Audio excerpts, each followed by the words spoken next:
Senate Sergeant at Arms at mga pulis na nakasuot ng bulletproof vest at mga baril para pasukin ang right wing ng Senate building. A minute later, at 7:45 p.m., narinig ang mga putukan sa loob ng building.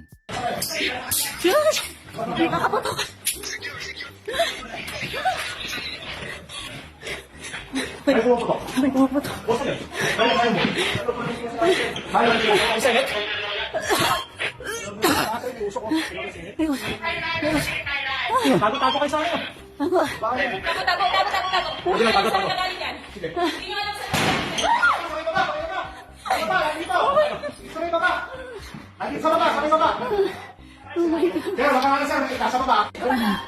Kakamuto ka na dito. May nalilili. Hindi ka ng balik.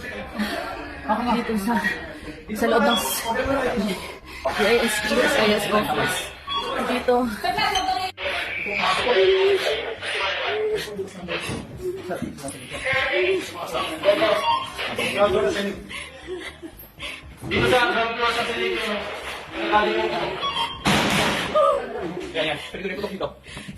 Nagkaturoan pa nga dahil nung una, ang tinurong salarin sa pagbobotok ay ang isang NBI driver na kinilala bilang si Mel Oragon ayon sa OSAA. That was the narrative flown lalo na at nung 8:01 p.m. noong mga oras na iyon, nag-livestream si Senate President Alan Peter Cayetano saying na the Senate is under fire, that they are under attack.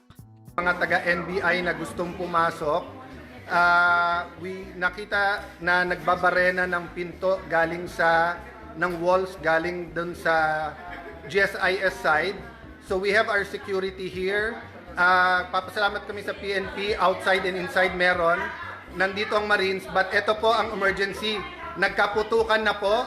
May report ako from the Sergeant at Arms. So NBI is denying na tao nila, pero nagkaputukan na.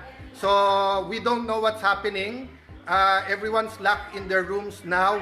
We cannot go out. We cannot secure our other staff. Senator Bato, Senator are together. Walang sumasagot from the government, from us. This is the Senate of the Philippines. This is the Senate of the Philippines. May putukan na po dito. So sa lahat ng nakikinig, please, DND, DILG, what is happening? NBI, what is happening? Why are we under attack here? Pero kung napanood mo ang video ko last week, nalaman nating unang-una sa lahat, ang unang nagpaputok ng baril